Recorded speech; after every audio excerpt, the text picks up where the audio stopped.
नमस्कार दोस्तों, एक बार फिर से आपको हमारे इस चैनल में तहे दिल से स्वागत है।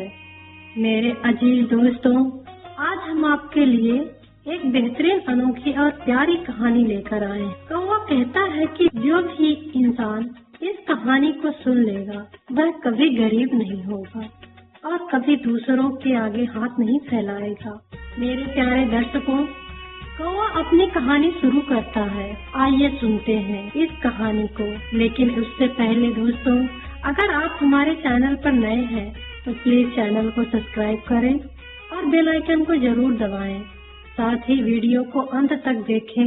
अगर कहानी अच्छी लगे तो वीडियो को लाइक करें और कमेंट करके अपनी राय जरूर दें। तो दोस्तों, बिना देर किए हुए चलते हैं कहानी की ओर। किसी जंगल में एक पुराने बरगद के पेड़ पर एक कौवा अपने परिवार के साथ घोंसला बनाकर रहता था।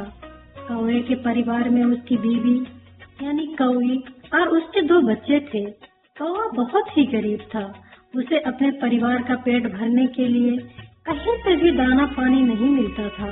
वह हर रोज जंगल में दाना पानी की तलाश में निकलता, लेकिन ज्यादातर खाली हाथ ही लौटता। प्यारे दोस्तों, कौवे का परिवार किसी तरह से भी थोड़ा बहुत मिल जाता, उसी से अपना गुजारा कर लेता। कभी कभी तो उन्हें भूखे पेट ही सोना पड़ता था। जब कभी कौवे को कहीं से कुछ दाना पानी मिल जाता, पहले अपने बच्चों को खिलाता और खुद भूखा सो जाता। मेरे प्यारे दोस्तों, एक दिन की बात है। कौवे के बच्चे भूख से बिलख रहे थे। उनके पास खाने के लिए कुछ भी नहीं था। तब कौवे की बीवी कहती है, मेरे शौहर, चलिए कहीं दूसरे परिंदे से भीख मांगकर कुछ दाना पानी ले आते हैं, वरना हमारे बच्चे भूखे ही मर जाएंगे। प्यारे दोस्तों, कौवे की ये बात सुनकर कौवा कहता है, मेरी अजीज, हमारे हालात चाहे कितने भी खराब हों, लेकिन हम भीख नहीं मांग सकते। अगर हमने आज भीख मांगी तो हमारे बच्चे भी दूसरे के सामने हाथ फैलाने की आदत डाल लेंगे। कौवी कहती है, अगर भीख मांगने में आपको इतनी तकलीफ हो रही है, जाइए और जाकर हमारे खाने का इंतजाम कीजिए, क्योंकि भूख के मारे हमारे बच्चे तड़प रहे हैं। उस दिन कौवा अपनी बीवी और बच्चों के लिए दाना पानी की तलाश से बहुत दूर निकल गया। वह कई दिनों तक भोजन की तलाश करता रहा। भूख और प्यास से बेहाल कौवा हर जगह दाना पानी की तलाश में भटकता रहा। कुछ दिन बाद कौवा अपने घोंसले में लौटता है और इस बार वह अपने साथ बहुत सारा दाना पानी लेकर आता है। यह देखकर उसकी बीवी और बच्चे बहुत खुश हो जाते हैं। उसकी बीवी कहती है, शौहर, मुझे माफ कर दीजिए, मुझे भीख मांगने की बात नहीं करनी चाहिए थी। तब कौवा कहता है, मेरी अजीज, मैं तुम्हें एक कहानी सुनाता हूँ। इस कहानी को जिसने भी सुना वह कभी गरीब नहीं रहा और कभी दूसरों के सामने हाथ नहीं फैलाएगा। तो आइए सुनते हैं कौवे की कहानी। कौवा कहता है, किसी शहर में एक गरीब परिवार रहता था। उस परिवार में सिर्फ पति और पत्नी ही थे। वे एक कच्चे घर में रहते थे और किसी तरह अपनी जिंदगी बसर कर रहे थे। वह गरीब आदमी मेहनत मजदूरी करके अपनी बीवी का पेट भरता। समय गुजरता गया और एक दिन उसकी बीवी उम्मीद से हो जाती है। यह खबर सुनकर वह गरीब आदमी बहुत खुश हो जाता है और सोचता है कि अब हमारे घर में नन्हा सा बच्चा खेलेगा। उसकी किलकारियाँ हमारे घर के आंगन को रोशन करेंगी। धीरे धीरे वक्त बीतता गया और वह दिन आ भी गया जब उसकी बीवी को बच्चा पैदा होने वाला था। वह अपनी बीवी को अस्पताल में भर्ती करवाता है। प्रसव का समय करीब आता है और दूसरी तरफ वह गरीब आदमी अपने होने वाले बच्चे को लेकर बड़े बड़े सपने देखने लगता है। लेकिन तभी उसके पास मौत का पैगाम आ जाता है। एक हादसे में उसकी मौत हो जाती है। शहर के लोग उसके जनाजे को दफनाते हैं। दूसरी ओर उसकी बीवी अस्पताल में एक बच्चे को जन्म देती है। जब उसे अपने शौहर की मौत का खबर मिलती है तो उसका कलेजा फट जाता है। उसकी दुनिया उजड़ जाती है, क्योंकि उसका शौहर ही उसका सब कुछ था। अब वह अकेले अपने बच्चे के साथ इस दुनिया में रह गई थी। वह दुखियारी औरत ने आसमान की तरफ देखते हुए कहा, ऐ अल्लाह, ये तूने मुझ पर कैसा दुखों का पहाड़ गिरा दिया है। मेरा जो सहारा था उसे ही उससे छीन लिया। कम से कम इस बच्चे का तो ख्याल किया होता जिसका अभी जन्म ही भी नहीं हुआ था। पैदा होने से पहले तूने उसके सर से उसके बाप का साया हटा दिया। अब कौन इस बच्चे का पालन पोषण करेगा। प्यारे दोस्तों, कौवा आगे कहता है, वह बेचारी औरत अस्पताल में अपने शौहर को याद करके बुरी तरह से रो रही थी। उसे समझ में नहीं आ रहा था कि संतान के आने की खुशी मनाए या शौहर के जाने का गम। शहर के कुछ लोगों ने उसे समझाया, बहन, जन्म और मौत सब अल्लाह के हाथ में है, इसमें इंसान का कोई जोर नहीं चलता। यह कहा जाता है कि अल्लाह जो करता है अच्छा ही करता है, इसलिए जो चला गया उसके गम को छोड़ो और जो आया है उसके बारे में सोचो। धीरे धीरे लोगों की बातों से वह कुछ संभली है। कुछ देर बाद वह एक प्यारे से बेटे को जन्म देती है। बच्चे की किलकारियां सुनकर उसका गम कुछ हल्का होता है। वह सोचती है, अब मैं इस बेटे को पाल पोस कर बड़ा करूंगी और यही मेरा सहारा बनेगा। वह अपने बेटे को लेकर घर लौटती है। शहर के कुछ लोगों ने कुछ दिनों तक उसकी मदद की, लेकिन आखिर कब तक कोई मदद करता। धीरे धीरे सबने हमसे हटना शुरू कर दिया। वह औरत समझ चुकी थी कि दूसरों की मदद से जिंदगी ज्यादा दिन तक नहीं चल सकती। अगर उसे अपने बेटे को पालना है तो उसे खुद ही मेहनत करनी होगी। इसलिए वह औरत लोगों के घरों में सफाई और छोटे मोटे काम करने लगी। जो भी पैसे उसे मिलते उससे वह अपने बेटे के पेट पालती और उसका ख्याल रखती। समय बीतता गया, उसका बेटा धीरे धीरे बड़ा होने लगा। जब वह 4-5 साल का हुआ तो उसकी माँ ने उसे नगर के सरकारी स्कूल में दाखिला दिलवा दिया। उसने सोचा, मैं अपने बेटे को पढ़ा लिखा कर काबिल बना दूंगी ताकि उसे कभी किसी के सामने हाथ न फैलाना पड़े। प्यारे दोस्तों, कौवा आगे कहता है, मेहनती इंसान के लिए कोई मंजिल दूर नहीं होती, पढ़े लिखे इंसान के लिए कोई जगह पराई नहीं होती और मीठा बोलने के लिए कोई इंसान अजनबी नहीं होता। उस औरत का बेटा भी समझ चुका था, उसकी माँ ही घर की जिम्मेदारी को संभाल रही है। पूरी मेहनत से पढ़ाई करता और अपनी माँ का सहारा बनने का सपना देखता। धीरे धीरे वह बच्चा 11 साल का हो गया। एक दिन उसकी माँ बहुत बीमार पड़ गई। उसने सोचा कि यह कोई छोटी मोटी बीमारी होगी, इसलिए उसने इस पर ज्यादा ध्यान नहीं दिया। लेकिन धीरे धीरे उसकी तबीयत बिगड़ती चली गई। अब वह काम पर भी नहीं जा पा रही थी और घर में इतने पैसे भी नहीं थे कि वह अपना इलाज करवा सके। उसकी बिगड़ती हालत को देखकर उसका बेटा बहुत परेशान हो गया। वह कहता, अम्मी, आप फिक्र मत करो, मैं अभी डॉक्टर के पास जाकर दवाई लेकर आता हूँ। आप उसे खाएंगी, फिर आप जल्दी ठीक हो जाएंगी।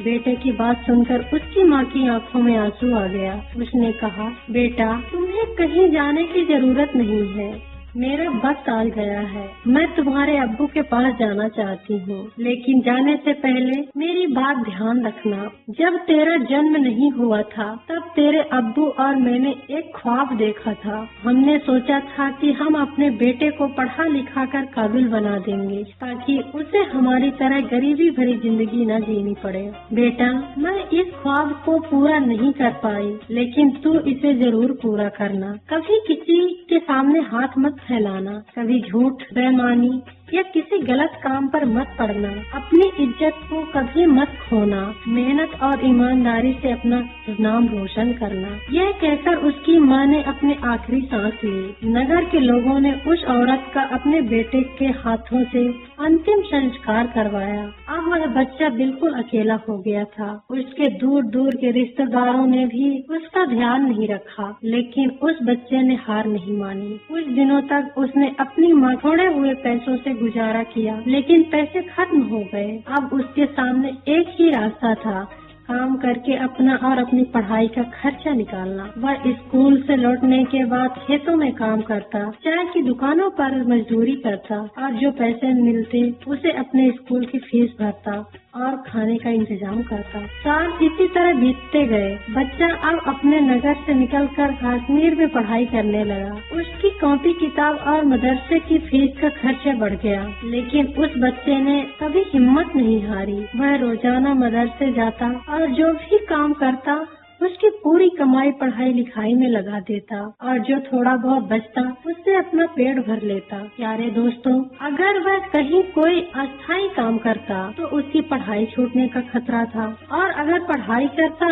तो पेट भरने के लिए भी कुछ नहीं था। इसलिए वह दोनों काम साथ साथ करता। मदरसे से लौटने के बाद वह काम की तलाश में निकल जाता। एक दिन की बात है, वह बच्चा मदरसे से लौटकर काम की तलाश में गया, लेकिन उस दिन उसे कोई काम नहीं मिला। पूरा दिन निकल गया। आखिरकार वह खाली हाथ घर लौट आया। जो पैसे थे उससे पहले से ही मदरसे की फीस भर चुकी थी। उसकी स्थिति वह थी कि रोज कमाओ रोज खाओ। जब उसे उस दिन कोई काम नहीं मिला तो उसे भूखे पेट ही सोना पड़ा। सिर्फ पानी पीकर वह सो गया। अगले दिन सुबह वह भूखा ही मदरसे गया। छुट्टी के बाद फिर काम की तलाश में निकल गया। उसने सोचा कल काम नहीं मिला, लेकिन आज मुझे जरूर कोई काम मिल जाएगा। प्यारे दोस्तों, लेकिन उसकी बदकिस्मती ने उसका साथ नहीं छोड़ा। उस दिन भी उसे कोई काम नहीं मिला। अब वह लगातार 2 दिन भूखे रहने के कारण उसकी हालात बिगड़ने लगे। भूख से बेचैन होकर एक पल के लिए उसके दिल में ख्याल आया कि क्यों न किसी से कुछ मांग कर खा लिया जाए। लेकिन तभी उसे अपनी माँ की आखिरी बात याद आ गई। बेटा, चाहे कुछ भी हो जाए, कभी किसी से भीख मत मांगना, मेहनत से कमा कर खाना। वह बच्चा बड़ा खुददार था। उसके अंदर इतनी हिम्मत नहीं थी कि किसी से हाथ फैलाए। उसने ठान लिया था कि चाहे कुछ भी हो जाए, वह मेहनत करके ही अपनी जिंदगी को आगे बढ़ाएगा। मैं भीख मांग कर नहीं खाऊंगा। अगर मैं भीख मांगना शुरू कर दिया तो लोग मुझे भिखारी कहेंगे। अल्लाह ने पेट दिया है तो कहीं न कहीं रोजी भी देगा। अब लड़का उस दिन भी भूखा रह गया। सुबह जब वह सोकर उठा तो भूख की वजह से उसे चक्कर आने लगे। उसकी उम्र ही कितनी थी, भूख की तकलीफ बार बार कैसे सह सकता था। अगर वह थोड़ा बड़ा होता तो 2-4 दिन काट भी लेता। उसने सोचा आज मैं मदरसे नहीं जाऊंगा, सुबह से ही काम पर जाऊंगा। अगर काम मिल गया तो खाना खा लूंगा और अगले दिन के लिए तैयार हो जाऊंगा। अब वह काम की तलाश में इधर उधर भटकता रहा। भूख और थकान से उसकी आंखों के सामने अंधेरा छाने लगा। चलना भी मुश्किल हो गया था। आखिरकार वह एक पेड़ के नीचे बैठकर सोचने लगा, अगर इस वक्त मुझे खाना नहीं मिला मेरी जान निकल जाएगी। मुझे कुछ न कुछ तो खाना ही पड़ेगा। प्यारे दोस्तों, उसके मन में फिर से भीख मांगने का विचार आया, लेकिन उसकी आत्मा ने उसे रोक दिया। तू गरीब है लेकिन भिखारी नहीं। अगर भीख मांगने की आदत पड़ गई तो तू हमेशा के लिए भिखारी बन जाएगा। काफी देर तक लड़का इन्हीं सवालों में उलझा रहा। फिर उसके दिमाग में एक ख्याल आया, भीख मांगना और मदद मांगना 2 अलग चीज है। मैं किसी से भीख नहीं मांगूंगा, लेकिन मदद तो मांग सकता हूँ। मदद वह है जो लौटाई जा सकती है। लड़के ने फैसला किया कि वह किसी से मदद मांगेगा। अब वह वहाँ से चलता है और नगर के बाहर उसे एक बड़ा सा घर दिखाई देता है। लड़का उस घर के दरवाजे पर दस्तक देता है। दरवाजा खुलता है और दरवाजा के अंदर से एक महिला बाहर आती है। उसने देखा कि 10 से 11 साल का मासूम सा बच्चा दरवाजे पर खड़ा है। महिला ने पूछा, बेटा तुमने दरवाजा क्यों खटखटाया? क्या तुम्हें किसी चीज की जरूरत है? लड़का दोनों हाथ जोड़कर कहता है, अम्मी मैंने दोपहर के वक्त आपको तकलीफ दी, उसके लिए माफ कर दीजिए। महिला ने नरम लहजे से पूछा, बेटे तुम्हें क्या चाहिए? मैं तुम्हारी क्या मदद कर सकती हूँ? प्यारे दोस्तों, वह महिला भी एक बच्चे की माँ थी, इसलिए उसके दिल में ममता का जज्बा था। लड़के के दिल में एक पल के लिए ख्याल आया कि वह कह दे कि मैं 2-3 दिन से भूखा हूँ, बहुत परेशान हूँ, लेकिन उसका स्वाभिमान आड़े आ गया। उसने भोजन की जगह पानी मांग लिया। अम्मी मुझे बहुत जोर से प्यास लगी है, क्या मुझे 1 गिलास पानी मिल सकता है? लेकिन वह महिला बहुत समझदार थी। उसने लड़के की हालात देखकर समझ गई कि वह भूखा है। उसने कहा, बेटा तुम थोड़ी देर रुको, मैं तुम्हारे लिए पानी लेकर आती हूँ। महिला घर के अंदर गई, रसोई से 1 गिलास दूध और कुछ लड्डू लेकर आई। उसने दूध से भरा गिलास लड़के को दे दिया। दूध देखकर लड़का खुश हो गया और मन ही मन उस महिला को दुआएं देने लगा। महिला ने लड्डू लड़के को देते हुए कहा, बेटा दूध गर्म है, पहले लड्डू खा लो, फिर जब दूध ठंडा हो जाए तब पी लेना। लड़के ने महिला की तरफ देखा और उसे ऐसा महसूस हुआ जैसे उसकी माँ ही उसे यह दूध पिला रही हो। उसने मन ही मन सोचा, कितनी नेक दिल माँ है। मैंने एक गिलास पानी मांगा था, लेकिन इन्होंने मुझे दूध दिया। लड़का आराम से बैठकर लड्डू खाता है और दूध पीता है। महिला ने मुस्कुराते हुए पूछा, बेटा क्या तुम्हें और कुछ चाहिए?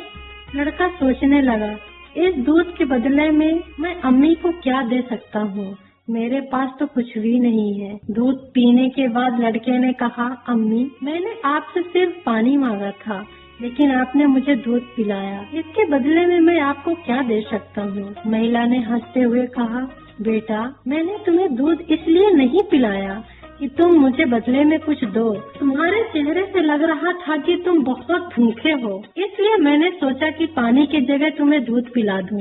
लड़के ने फिर से कहा, नहीं अम्मी, आप मुझसे कुछ मांगिए, मैं अपनी हैसियत के हिसाब से आपको कुछ जरूर दूंगा। लड़के की ये बात सुनकर महिला सोचती है, वह लड़का बार बार उससे मांगने की बात करता है, तो महिला उसका मन रखने के लिए कह देती है कि बेटा दूध पिलाकर कोई एहसान नहीं किया है, फिर भी अगर मुझे कुछ देना ही चाहते हो तो बेटा तुम मुझे एक वचन दो कि जिस प्रकार मैंने तुम्हारी मदद की है, वैसे ही तुम जब कभी मदद करने के लायक हो जाओ तो किसी जरूरतमंद की मदद कर देना। जिस दिन तुम किसी की मदद कर दोगे, उसी दिन तुम मेरे इस एहसान से मुक्त हो जाओगे। प्यारे दोस्तों, महिला ने यह बात इसलिए कही थी ताकि वह लड़का अपने आप को मजबूर न समझे और खुशी खुशी अपने घर जा सके। वह लड़का इस बात को अपने दिमाग पर बिठा लेता है। उस महिला के पैर छूकर काम की तलाश में आगे बढ़ने लगता है। इस प्रकार धीरे धीरे कई दिन बीत जाते हैं। जिस विद्यालय में वह पढ़ता था, उसी विद्यालय में उस महिला का बेटा भी पढ़ता था, जिसने उसे दूध पिलाया था। एक दिन महिला अपने बच्चे को विद्यालय छोड़ने जाती है और वह वहाँ पढ़ता हुआ नजर आता है।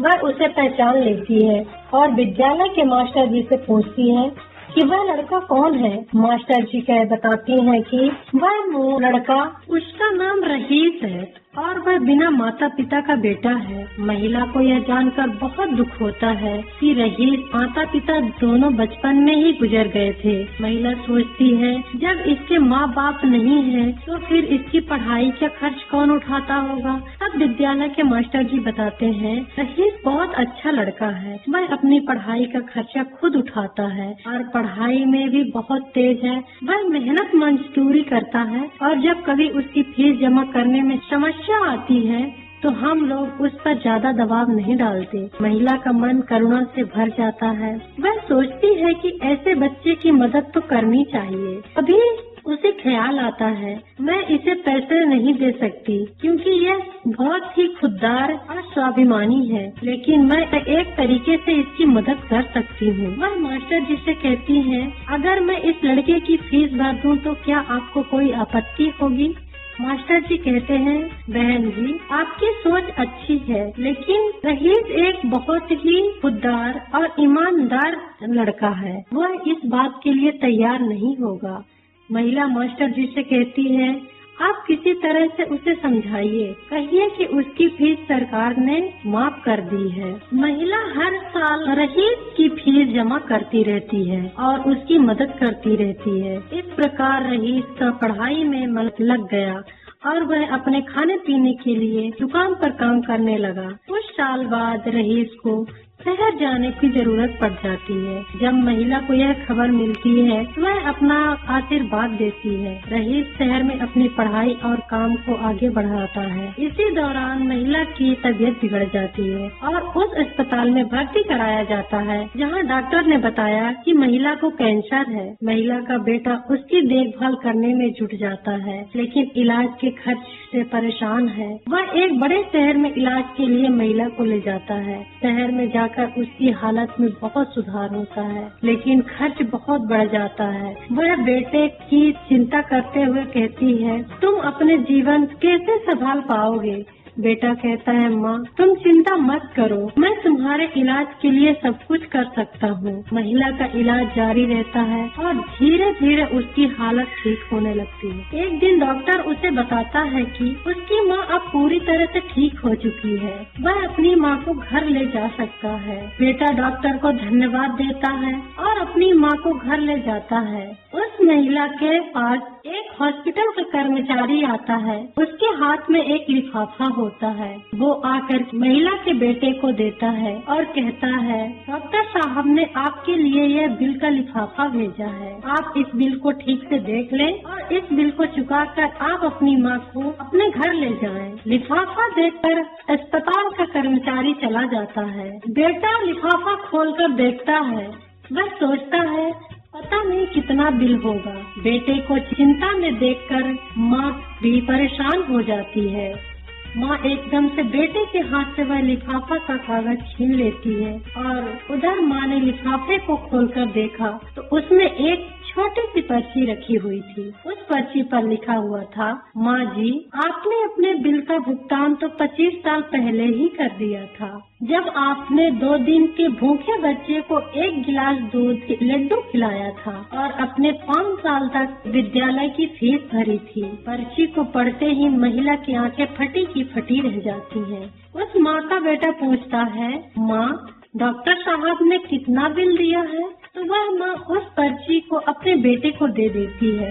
बेटा जब उससे पढ़ता है तो वह बहुत हैरान हो जाता है। लड़का अपनी माँ से पूछता है, माँ क्या तुम डॉक्टर साहब को पहले से जानती हो? डॉक्टर साहब से तुम्हारी पहचान कब से हुई थी? तब माँ कहती है, बेटा मैं पहले इन्हें नहीं जानती थी, अभी पता चला है।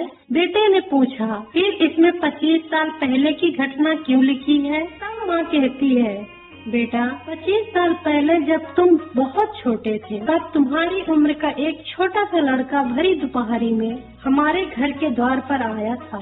वह भूखा प्यासा था, उसने मुझसे 1 गिलास पानी मांगा था। मैंने उसे देखा तो मैं समझ गई कि वह भूखा है।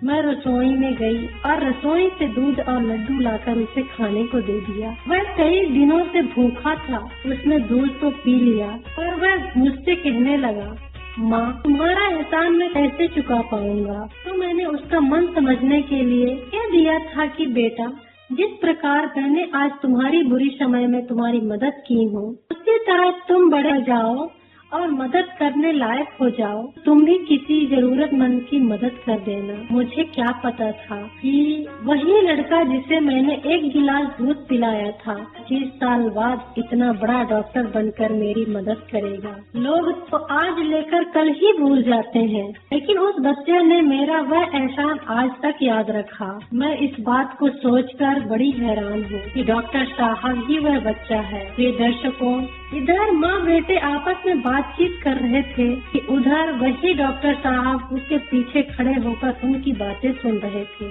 उनकी आंखों में आंसू थे।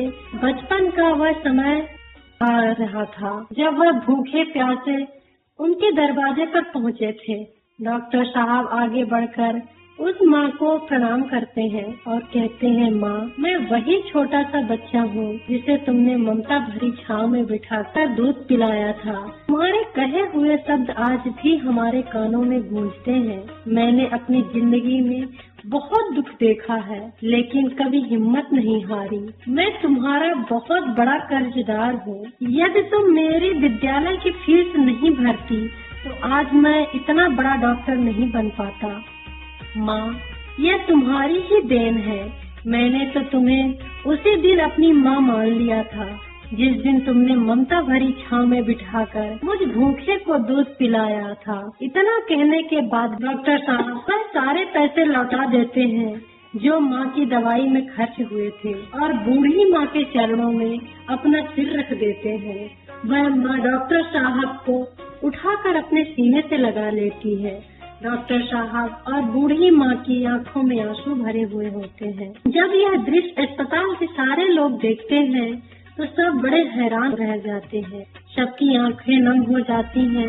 दर्शकों, कौवा आगे कहता है, हे प्रिय, मेरी यह 4 बातें जो भी व्यक्ति समझ लेगा वह कभी गरीब नहीं रह पाएगा। पहली बात, मनुष्य को जीवन में आने वाली परिवर्तनों से घबराना नहीं चाहिए, बल्कि उन्हें यह सोचकर स्वीकार कर लेना चाहिए कि उनके जीवन में कुछ और अच्छा होने वाला है।